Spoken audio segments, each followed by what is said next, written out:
Is there any one particular issue that, based on your assessment of what they're thinking, that many people in the legislature really, really want to see accomplished this session? It seems that tenure reform might be the one area where there is a strong push to get that passed. Right now, teachers are granted tenure after 4 years on the job, and they have basically lifetime assurance of employment. The bill that's being proposed right now in the Senate would limit the amount of teacher contract time to between 1 and 4 years.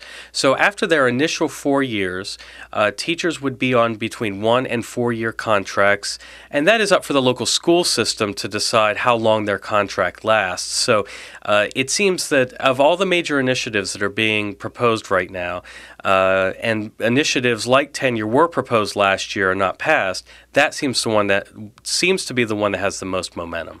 What are the pros and cons of teacher tenure? And by the way, when we hear the word tenure, I think most of us associate that with college professors, but we are talking about high school teachers here, middle school teachers. That's right. I mean, tenure was developed, and really the idea comes from the 1930s when there was a lot of nepotism, and people were fired for their job for being a certain political party or a certain religion.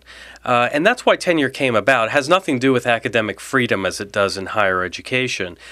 We've had tenure in North Carolina since the early 1970s, and really has nothing to do with nepotism or religious preference or any of those things. It's just a perk that teachers are given that allows them to have secure employment for as long as they would like it. Why is there a push to get rid of that? Pros and cons? Well, one of the problems with the tenure system is that once a teacher gets tenure, they tend to be more difficult to fire. And so if we get rid of a tenure system and go to a contract system, then a teacher, a poor performing teacher, would have a harder time maintaining their job.